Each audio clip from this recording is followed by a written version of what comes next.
That's a bad dent.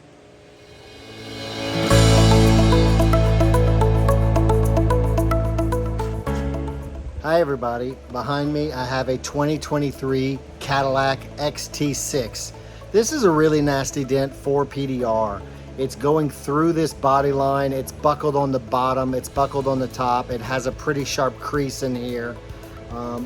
We're going to be removing this dent using paintless dent repair.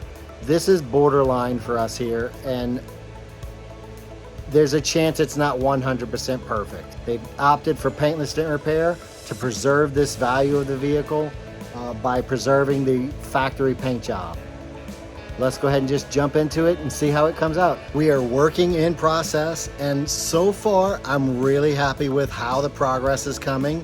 It's pretty roughed out right now, but the shape is pretty much back. We actually have the body line built in, but the texture is all wrong right now. So from a close-up you can see the texture is all wrong, but I'm fairly confident we're going to keep moving forward and we should be able to get to where no one notices this was ever there.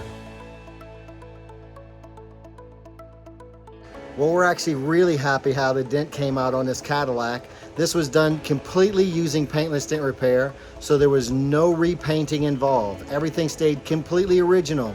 That preserves the vehicle's highest value, and this paint job will last longer than any aftermarket paint job. Remember, if you have damage like this and would like to find out if your dent is a candidate for paintless dent repair, get in touch with us at www.thereconshop.com. You can give us a call at 512-290-HAIL. That's 512-290-4245. Or stop on by. We're located here at 201 Industrial Boulevard here in Cedar Park. I'm Charlie with the Recon Shop. Thanks for watching.